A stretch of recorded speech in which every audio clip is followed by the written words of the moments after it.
Et salut à tous, j'espère que vous allez bien. Alors aujourd'hui, petite découverte pour ceux qui ne connaîtraient pas encore le jeu, c'est Runeverse The Card Game. Donc c'est un petit CCG créé par un studio indépendant, Freaking Wargame.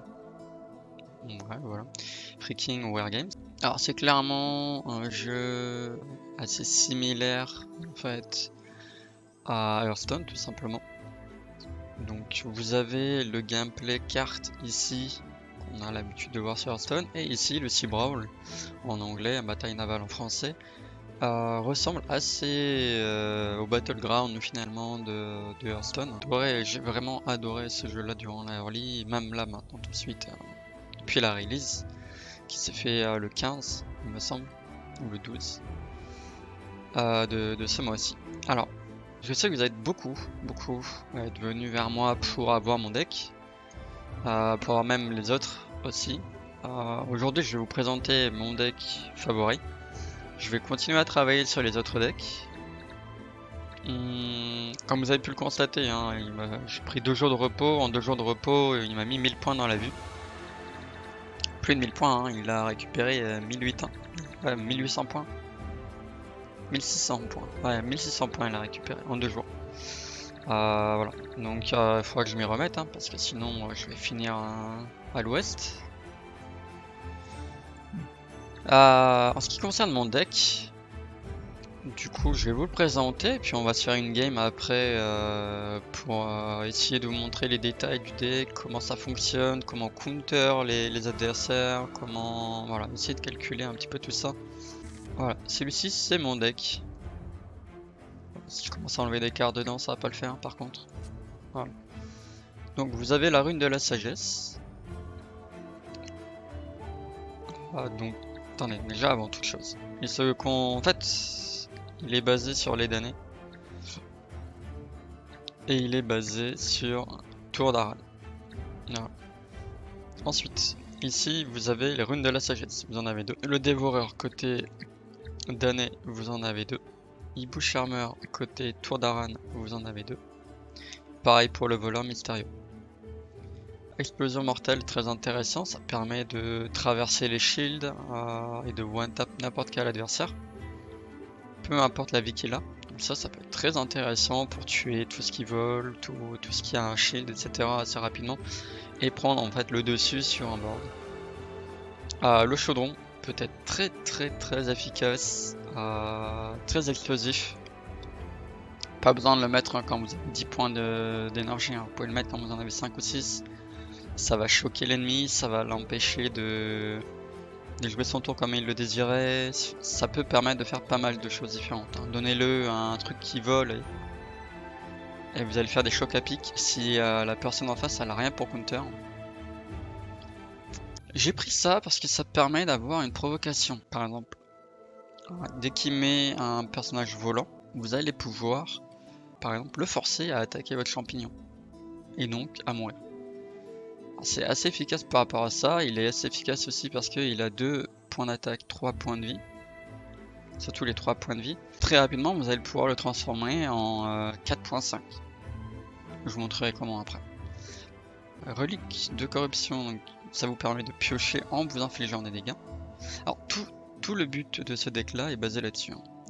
Vous allez essayer d'être très rapide à avoir à peu près 15 points de vie pour pouvoir poser certaines cartes qui sont assez fortes d'entrée de jeu.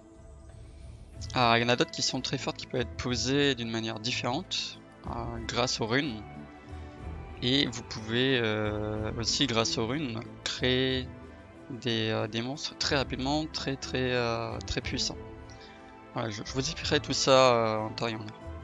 Ici, pourquoi l'araignée à dos vert? Tout simplement parce que c'est une carte qui va, quand elle va encaisser des dégâts, peu importe les dégâts qu'elle va encaisser, elle va laisser passer 2 petites araignées. Ces 2 petites araignées peuvent être buff derrière et être très puissantes pour counter.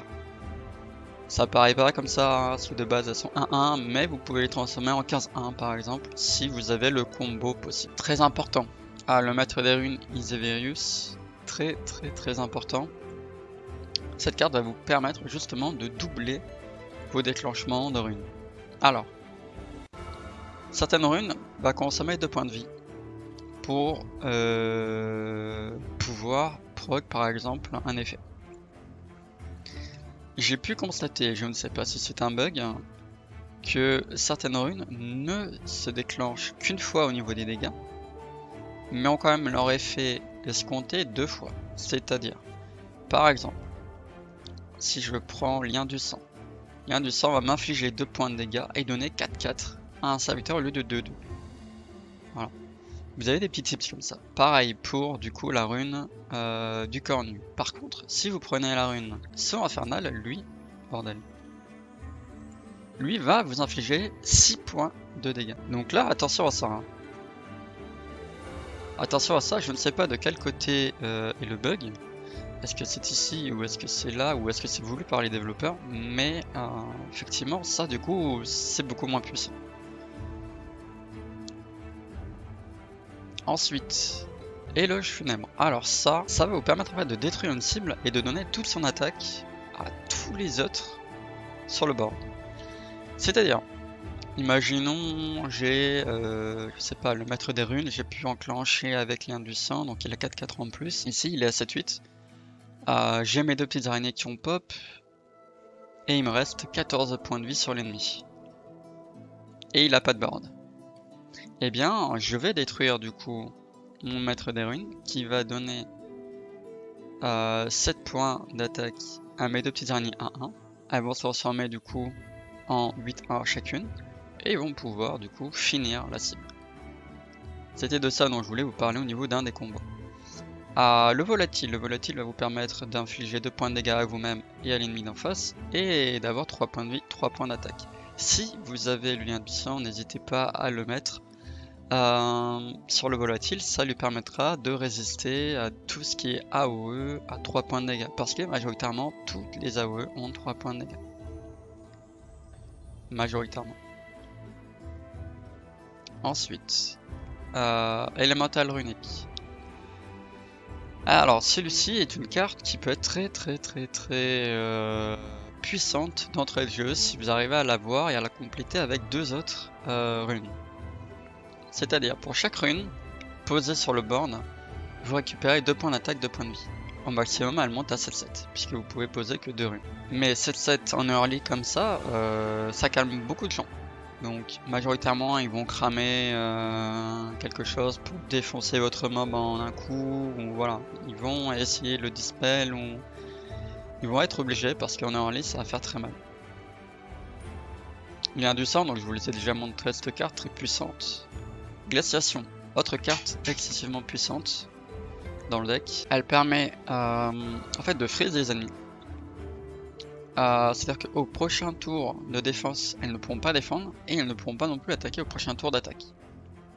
Donc c'est une carte extrêmement puissante qui peut permettre de gagner assez rapidement et assez facilement finalement si vous avez des cartes sur le board. Le principal c'est de réussir à mettre une carte sur le board et de réussir à faire une explosion d'Éloge Funèbre. Donc vous voyez 4 points plus 5, donc arrivé à 9 points de mana, vous allez pouvoir enclencher le combo burst de ce deck là. Vous pouvez l'enclencher avant avec une carte, le Dragonnet Primordial. Le problème du Dragonnet Primordial, décidément, si vous prenez lui, vous ne prenez pas quelque chose qui peut permettre de rester sur le board ou de mettre la pression sur l'ennemi. Il n'a que 1 point de vie, donc combien même vous lui augmenterez sa vie de 2 points, ce ne sera pas suffisant. Il se fait casser en deux un peu trop facilement à mon goût. Il est counter beaucoup trop facilement. Alors oui, il est intéressant parce qu'au lieu de burster à 9 points, vous allez pouvoir burster à 7 points. Mais malheureusement, il y a très peu de chances qu'on vous le laisse sur le terrain. Il y a peu de chances que vous arriviez à faire quelque chose avec. Plus vite vous faites votre burst, plus vite l'ennemi va devoir... Majoritairement, là, les joueurs, ils connaissent un petit peu mon deck. Ils savent que à 9 points, s'ils ont rien pour counter, ils vont mourir. Érudit de la guilde permet de récupérer 2 copies du dernier sort joué. Ça peut être n'importe quelle carte de sort à partir du moment où vous l'aviez joué en dernier. Vous pouvez utiliser l'érudit de la guilde et récupérer 2 fois cette carte là. Ça peut être glaciation, ça peut être le chaudron démoniaque pour par exemple mettre une énorme pression 3 fois d'affilée. Ils auront normalement majoritairement jamais les 3 cartes pour pouvoir counter, donc vous allez avoir une grosse carte sur le terrain. Enfin, voilà, vous avez plusieurs choix. Plan ambitieux pour pouvoir piocher et titan instable qui coûte 15 points d'énergie. Mais bon, si vous avez 15 points de vie en moins, coûte 0. Voilà. Ça c'est mon deck actuel. C'est le deck avec lequel j'ai à peu près 70% de win rate. Il est assez efficace, hein, vous allez pouvoir le voir.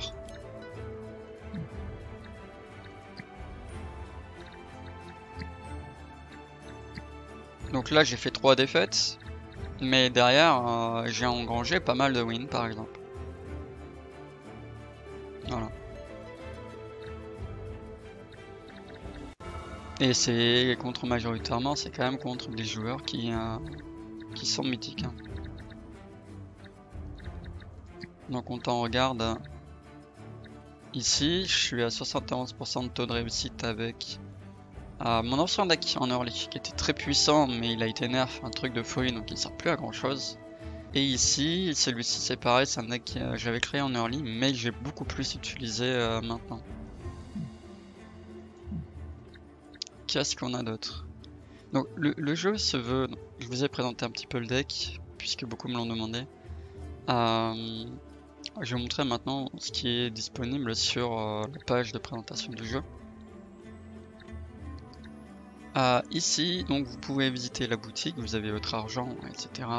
Ici, vous avez vos quêtes à afficher, ok. Ici, c'est les tokens, hein, donc vous pouvez échanger votre argent contre des tokens. Ce qu'il faut savoir, c'est que ce jeu-là, contrairement à Hearthstone, vous allez pouvoir y jouer avec toutes les cartes du jeu d'entrée de jeu. Vous allez me dire, mais ça sert à quoi de jouer dans ce cas-là? Eh bien, il vous manque juste les cartes légendaires. Ce que vous achetez, c'est uniquement les cartes légendaires. Et c'est grâce à vos tokens. Il vous faut 15 tokens pour acheter une carte légendaire. Et l'argent, actuellement, ne sert qu'à ça, créer des tokens. Vous voyez, vous pouvez aussi acheter, par exemple, des expressions. Pour ceux qui souhaiteraient jouer au jeu, par exemple, qui le découvrent, vous pouvez rentrer le code créateur Ayaku.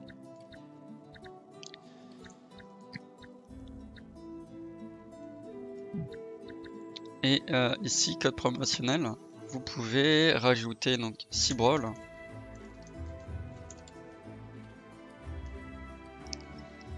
Et je pense que l'autre est dead. Hein. Vous allez tester quand même, hein, mais il y a Ayaku comme ça. Mais je pense que c'est dead. Il y en aura d'autres, hein. Il y en aura d'autres, c'est certain. Donc actuellement, les 3 premiers recevront de l'argent. C'est un tournoi qui est actuellement. Vous avez donc le côté amical ici, de tutoriel ici si vous avez besoin. Ici, en savoir plus pour pouvoir comprendre un peu les mécaniques du Cibrawl. Vous avez les statistiques, les succès, les enquêtes, c'est pareil, serviteurs, runes, équipements, vous avez tout disponible. Hein. Vous pouvez theorycraft comme vous le désirez, c'est un truc de fou. Donc ici tout est expliqué, de A à Z. Ensuite vous avez les clans, j'ai pas encore fait le taf, il faudrait que je le fasse. Donc vous avez des quêtes aussi de guildes, etc. etc. Actualité, donc ici vous avez toutes les actualités, la roadmap sur le jeu, la release, depuis quand elle est là, donc depuis 7 jours, hein, voilà. Ils font des...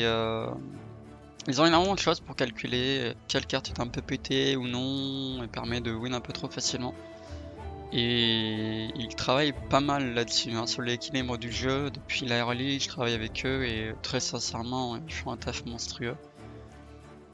Je dirais que le seul point, on va dire, un peu négatif du jeu, et malheureusement ils y peuvent pour rien les développeurs, c'est qu'il n'y a pas suffisamment de joueurs en fait sur le jeu. On tombe quasiment tout le temps sur les mêmes. Et du coup, ben voilà, il faudrait que le jeu ait un petit peu plus de joueurs, une base de joueurs plus imposante, afin que tout simplement, hein, on ne tombe pas toujours sur les mêmes et on puisse voir d'autres gameplays que celui par exemple que je vous ai proposé et qui majoritairement maintenant, je le sais, hein, va être joué à foison. C'est pour ça que je voulais attendre, mais bon, trop de gens impatients, hein, bande de petits vilains. Donc là, je vais vous montrer un petit peu la requête, ce que ça donne. Je vais essayer de faire mes raisonnements à haute voix, chose que je ne fais pas forcément durant mes lives, hein. Mais là, juste pour ce fight là, je vais essayer de le faire à haute voix. Donc le point fort de mon deck, c'est que très rapidement il va pouvoir prendre l'ascendant, que l'adversaire ait de la vie ou non. Le point faible, hein, du deck, c'est que malheureusement vous êtes obligé d'avoir déjà au préalable posé sur le board des cartes. C'est vraiment le point faible.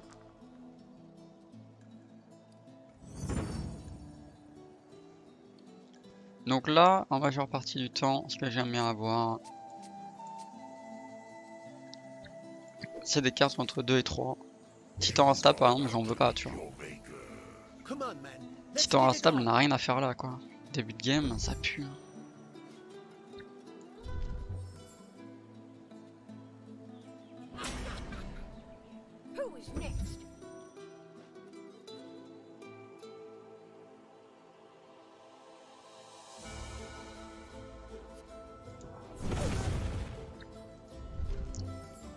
Je suis face à Camoul, un très bon joueur français aussi, qui est dans le top 10 actuellement il me semble, hein. Il fait partie de notre guild tout simplement. Donc là, il a posé un piège, je ne sais pas encore ce que ça peut être. Piège marron, ça peut être soit une 4-4 quand je vais l'attaquer lui directement. Ça peut être tue la prochaine carte posée, je pense que c'est ça. Du coup comme j'ai mon araignée, je vais la poser. Il va tuer mon araignée mais je vais avoir 2 mobs qui vont pop. Comme ça le piège va marcher qu'à moitié, vous voyez. Je garde l'ascendant.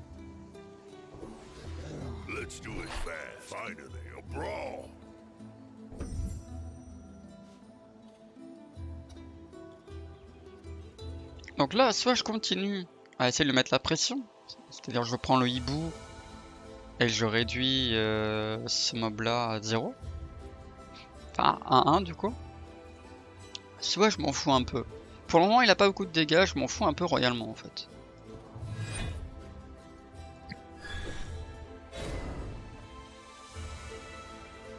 Je vais le laisser m'attaquer, je ne vais pas attaquer de mon côté. Qu'est-ce qu'il peut avoir?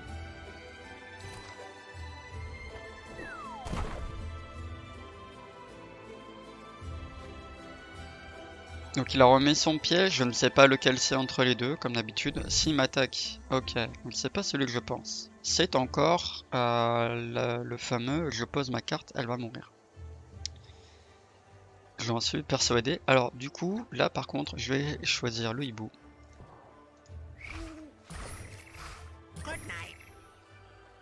Et c'est une erreur de ma part de calcul. Voilà. Donc là c'est pas grave.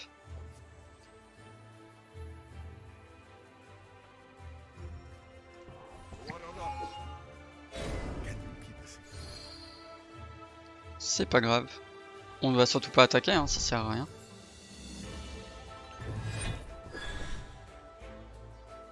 Placer un équipement, donc il va vouloir sûrement le rééquiper, je suppose. Voilà, c'est maintenant que je vais pouvoir mettre la pression. Vous avez vu, j'ai le chaudron. Chaudron, j'enlève 4 points, hop. Du coup, je vais défoncer son piège. Ça va être intéressant.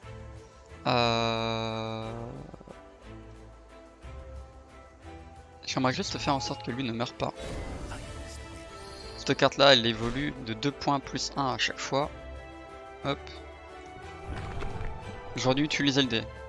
My bad. Hein. Mais ça passera quand même. Donc, première carte à utiliser. Ce sera elle. Elle pourra pas être bloquée, mais elle va être bloquée par le piège. D'ailleurs, c'est une des façons de protéger son board. Contre des volatiles, c'est grâce à ce piège là. Donc là je l'ai peut-être un petit peu sous-estimé. Il a récupéré tout à l'heure un équipement, il a 7 points, il a un équipement qui coûte 4 points qui lui permet d'attaquer 2 fois.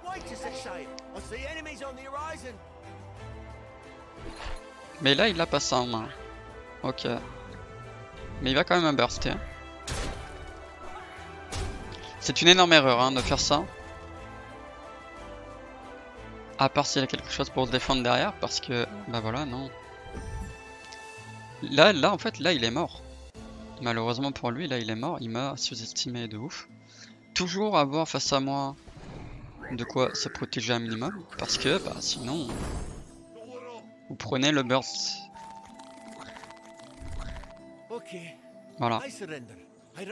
Et pourtant, Camo, il a l'habitude de me voir hein, jouer. Il sait que à tout moment, si j'ai moins de 15 points de vie, ça part en vrille. Hein. Il m'a mis à 15 points de vie, il a rien mis en def. Ça, c'est une énorme erreur. Voilà. Donc là, je pense qu'il s'attendait pas à tomber sur moi. Je pense que d'habitude, quand je joue, je suis en live. Là, j'avais prévu de faire une vidéo, donc je l'ai fait. Voilà, ça c'était le côté classé. Et les côtés bataille navale, on verra ça dans une autre vidéo. Là aussi, il y a des trucs qui sont importants au niveau des tips. Je veux déjà voir s'il y a des gens qui seraient intéressés par le côté CCG. On verra le côté Battleground Sea Brawl une autre fois. Donc voilà, vous avez pu voir à quel point mon deck est assez surprenant. Très rapidement, vous allez pouvoir réduire la vie de l'adversaire à néant. Il y a beaucoup de petites stratégies, de petites astuces. Ça va venir avec le temps. Hein. Vous pouvez pas, même si vous récupérez mon deck, vous n'allez pas être au top dès le début. Surtout qu'il y a des gens, beaucoup de gens, surtout ceux qui sont au top classement, qui ont l'habitude de tomber sur moi. Donc forcément, eux, ils savent quoi faire, comment me counter, etc. Donc attention à ça aussi. Les cartes que j'ai là actuellement, vous voyez, j'en ai que 32. J'essaye de ne pas en avoir 35. J'essaye même d'en avoir 30 majoritairement, mais bon. Voilà, vous pouvez rajouter des cartes comme je vous l'avais montré, donc peut-être l'amulette obscure, why not.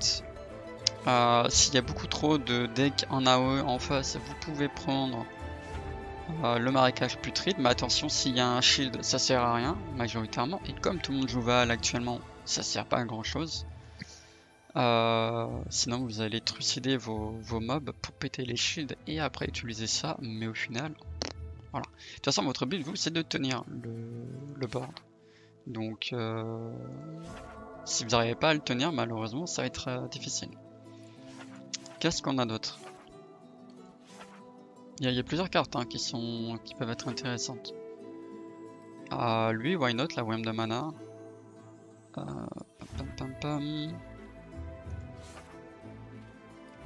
Et le counter spell ici. Peut être très intéressant. Le feu intérieur peut être intéressant, mais pareil, hein, contre un shielder, inefficace. Ergos, why not? L'éternel, hein, ça vous permet d'avoir tout le temps un volant qui revient sans arrêt, Ça coûte un peu cher hein, pour ce que c'est, je trouve, mais bon. Voilà, après c'est à vous de faire votre sauce, hein, si ça vous plaît pas des masses. Tour de passe-passe permet de faire résister certaines cartes. Puisque ça donne 1 point d'attaque, 2 points de vie et ça double la carte que vous avez. Donc si vous avez sur un board un volatile, par exemple du désespoir, vous allez la transformer en 4.5 x 2. Très très forte cette carte. Malheureusement dans mon deck actuel je ne pense pas l'utiliser. Voilà, donc ce sera tout pour moi aujourd'hui. C'était juste une petite démonstration, un petit gameplay, la présentation de mon deck. Si vous voulez avoir plus d'informations vis-à-vis du jeu, etc., n'hésitez pas à passer sur mes lives. Si vous voulez aussi avoir un peu plus d'explications sur d'autres decks, etc., comment on counter telle ou telle chose, là je pourrais vous expliquer, il n'y a pas de souci. Sur ce, moi je vais vous laisser, je vais partir en live d'ici peu. Je vous souhaite à tous une très bonne journée et j'espère que ce sera une très belle découverte à vos yeux puisque, enfin pour moi en tout cas ça fut une très belle découverte, pour certains de ma communauté aussi. Majoritairement ma communauté est basée MMORPG hein, donc forcément j'ai peu d'affluence actuellement, mais surtout pour un jeu qui a peu de publicité comme ce jeu là. Mais n'hésitez pas de venir faire un tour, le jeu est gratuit de toute manière, il est sur PC et téléphone. Portable, vous ne le trouverez pas sur console malheureusement. Voilà. Allez, ciao, prenez soin de vous.